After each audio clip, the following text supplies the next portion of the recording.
Air conditioner suddenly stops working? Try these fixes first. When an air conditioner suddenly stops working, it is often due to a simple issue that can be fixed without a professional. Before calling for service, try these troubleshooting steps to get your AC running again. Check the thermostat, the brain. Ensure the thermostat is set to cool and the temperature is set at least 5 degrees lower than the current room temperature.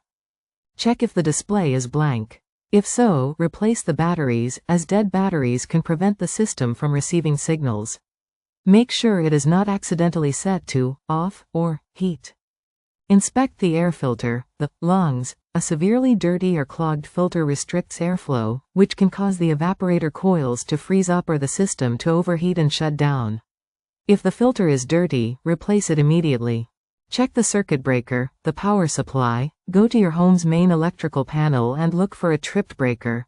A switch in the off or middle position, labeled AC or HVAC. Flip the breaker completely off, then back on. Inspect the exterior unit, condenser.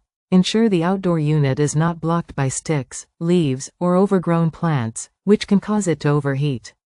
Check the metal box near the outdoor unit to ensure the disconnect switch is in the on position.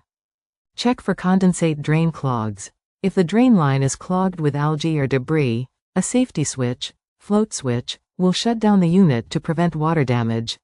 Use a wet, dry vac to clear the PVC drain line. Look for frozen coils. Inspect the refrigerant lines or indoor unit for ice. If frozen, turn the fan to on and the system to off to let the ice melt. This can take up to 24 hours. When to call a professional? If you have tried these steps and the AC still does not work, it is likely a more complex issue, such as a bad capacitor, faulty motor, or refrigerant leak.